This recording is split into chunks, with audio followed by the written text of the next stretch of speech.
எனக்கு தெரிஞ்ச ஒருத்தர் இருக்கார். அவரு ஒரு பெரிய காவல்துறை அதிகாரி, ரொம்ப கண்டிப்பானவர். அவரை கண்டாவே எல்லாரும் பயப்படுவாங்க. அப்படிப்பட்டவர் வீட்டுக்கு போனா அப்படியே அடியோட மாறிடுவார். அங்க போய் பாத்தீங்கன்னா குழந்தைகளோட குழந்தையா அவர் விளையாடிட்டு இருப்பார். அலுவலக சமயத்துல பாத்தீங்கன்னா குதிரை முதுகுல அவர் உட்கார்ந்துருப்பார். வீட்டுல பாத்தீங்கன்னா அவர் முதுகுல குழந்தை உட்காந்துருக்கும். அவரு குதிரை மாதிரி போயிட்டு இருப்பார். இது எப்படிங்க முடியுது உங்களால அப்படின்னு கேட்டாங்க. அது ஒண்ணுமில்ல, இங்க வீட்டுக்கு வந்த உடனே என்னோட மனசை தனியா எடுத்து வச்சிருவேன் அப்படின்னார். அது என்னங்க உங்க சட்டப்பையிலையா இருக்குது மனசு, அது தனியா எடுத்து வைக்கிறதுக்கு அப்படின்னு கேட்டாங்க. அப்படி இல்லைங்க, இது ஒரு பயிற்சி, மனப்பயிற்சி, அவ்வளவுதான் அப்படின்னார்.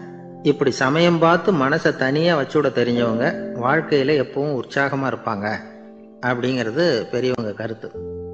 ஒரு டாக்டர் ஆஸ்பத்திரியில் இருக்கிற வரைக்கும் டாக்டரா இருக்கலாம். அவர் மனைவிகிட்டையும் அவர் டாக்டரா இருக்க வேண்டிய அவசியம் இல்லை. ஒரு வக்கீல் கோர்ட்ல இருக்கிற வரைக்கும் வக்கீலா இருக்கலாம். வீட்டுக்கு வந்ததுக்கு அப்புறமும் வக்கீலா இருக்க வேண்டிய அவசியம் கிடையாது. வீட்டுல குழந்தைகள்கிட்ட விளையாடும் பொழுதும் அதுகள்கிட்ட ஃபீஸ் கேட்டுக்கிட்டு இருக்கக்கூடாது. நாம எப்படி இருக்கணும்னு பெரியவங்க சொல்றாங்கன்னா, மனசோட சேரக்கூடாதான். அப்படி சேராம வாழ்க்கையை கவனிக்கணுமா. மனசை அப்படியே தனியா எடுத்து பக்கத்துல வச்சுடணும். அப்படின்னா அதை அப்படியே தூக்கி எறிஞ்சுடு அப்படின்னு அர்த்தம் இல்லை. ஏன்னா மனசுங்கிறது நமக்கு உபயோகப்படக்கூடிய ஒண்ணுதான். எப்போ அது தேவையோ அப்பப்போ எடுத்து உபயோகப்படுத்திக்கணும். தேவைப்படுறப்போ எடுத்து கண்ணாடியை மாட்டிக்கிறோம்ல, படிக்கும் பொழுது கண்ணாடி தேவைப்படுது, எடுத்து மாட்டிக்கிறோம் இல்லையா? அது மாதிரி கணக்கு போடுறதுக்கு மனசு தேவை. கடைக்கு போய் ஒரு பொருள் வாங்குறோம், காசு கொடுக்குறோம், மீதி சில்லறை சரியா இருக்கா அப்படின்னு எண்ணி பார்த்து வாங்க வேண்டியிருக்கு. அந்த சமயத்துல மனசை எடுத்து தனியா வச்சுட்டேன் அப்படின்னு சொல்லிட்டு இருக்கக்கூடாது. பரீட்சைக்கு படிக்க வேண்டியிருக்குது, படிச்சதையெல்லாம் அப்படியே நினைவில் வச்சுக்க வேண்டியிருக்கு. அந்த சமயத்தில் மனசை தூக்கி எறிஞ்சுட்டேன் சார் அப்படின்னு சொல்லிட்டு இருக்கக்கூடாது. அப்படி சொன்னால் பரீட்சை நம்மளை தூக்கி எறிஞ்சிடும். அதனால தேவைப்படுறப்போ மனசை உபயோகப்படுத்தணும், தேவையில்லாதப்போ அதை தனியாக ஓய்வு எடுத்துக்க விட்டுடணும். இப்படி நாம் பழக்கப்படுத்திக்கிட்டா வாழ்க்கைங்கிறது நமக்கு புதுசாக தெரியுமா. மனசுக்கும் ஒரு சக்தி கிடைக்கும். எந்திரங்களுக்கு ஓய்வு கொடுக்குற மாதிரி மனசுக்கும் ஓய்வு கொடுக்கணும், இல்லைன்னா அது களைச்சி போயிடும். குழந்தைகள் மனசை சுமந்துக்கிட்டு இருக்கிறது இல்லை. இது முதியவர்கள் குழந்தைகள்கிட்ட இருந்து கத்துக்க வேண்டிய ஒரு பாடம். ஆனாலும் இந்த கால குழந்தைகள்கிட்ட ரொம்ப எச்சரிக்கையா இருக்க வேண்டியிருக்கு. ஒரு தாத்தாவும் பேரனும் விளையாடிக்கிட்டு இருக்கிறாங்க.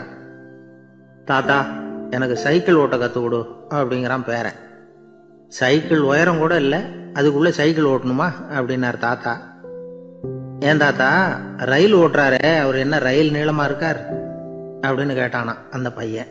ஒரு நல்ல நகைச்சுவை எப்படி இருக்கணும், இதுக்கு ஒவ்வொருத்தர் ஒவ்வொரு மாதிரியான விளக்கத்தை கொடுத்துருக்குறாங்க.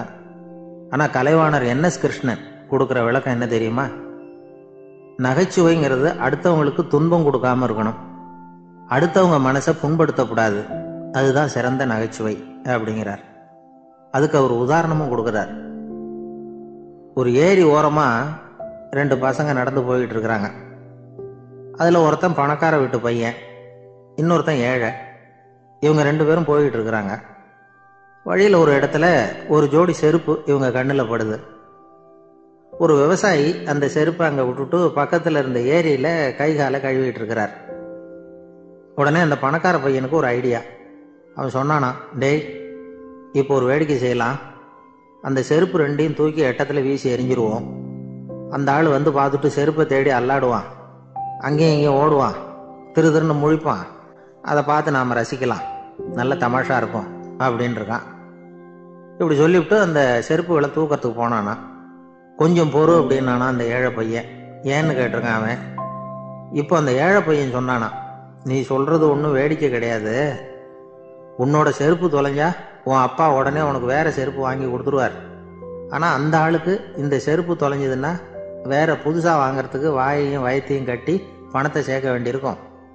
அதனால நான் ஒரு வேடிக்கை சொல்கிறேன், அது மாதிரி செய், அது இன்னமும் தமாஷா இருக்கும் அப்படின்னு நானா. எப்படி அது சொல்லுன்னு இருக்கான் அவன். செருப்பு 2ம் அது இருக்கிற இடத்துலயே இருக்கட்டும், உன் சட்டப்பையிலிருந்து ஒரே ஒரு ₹1 நாணயத்தை எடு, அதை அந்த செருப்பு மேலே அதோட குதிகால் பகுதியில் வச்சுட்டு நாம் 2 பேரும் அந்த மரத்துக்கு பின்னாடி ஓடி போய் மறைஞ்சு நின்றுக்குவோம், அப்புறம் பாரு வேடிக்கை அப்படின்னா. அதே மாதிரி ₹1 காசு செருப்பு மேலே வச்சுட்டு இவங்க 2 பேரும் மறைஞ்சு நின்றுக்கிட்டாங்க. கொஞ்ச நேரத்தில் அந்த விவசாயி வந்தார். காலில் உள்ள மண்ணை தட்டிவிட்டு செருப்பை மாட்டுறதுக்காக போனார். அங்கிருந்த காசு கண்ணில் போட்டுட்டுது. அவருக்கு ஆச்சரியமா போச்சு. அதை கையில் எடுத்து பார்க்குறார். 4 பக்கமும் திரும்பி திரும்பி பார்க்குறார், யார் இதை வச்சிருப்பான்னு. கடைசியில் ஆகாயத்தை பார்க்குறார். ஆண்டவா, இது உன்னோட கருணை தான். நீ தான் யாரோ புண்ணியவான் மனசில் தர்மம் பண்ணுற எண்ணத்தை உண்டாக்கி இருக்கிற. அந்த புண்ணியவான் நல்லா இருக்கணும் அப்படின்னு வாழ்த்தி அந்த காசை கண்ணில் ஒத்திக்கிட்டாராம். மறைஞ்சிருந்து பார்த்துக்கிட்டு இருந்த ஏழை பையன் இப்படி சொன்னான், பாத்தியா, உன்னை புண்ணியவான்னு வாழ்த்திவிட்டு போறார் அந்த ஆள். அவருக்கும் சந்தோஷம், அதை பார்த்து நமக்கும் சந்தோஷம்.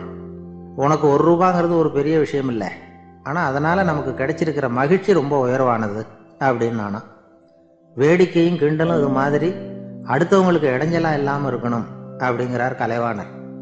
ஆனால் பாருங்க, அவருக்கே இடைஞ்சலா வர்ற விஷயங்களை கூட அவர் வேடிக்கையாக தான் எடுத்துக்கிட்டாராம்.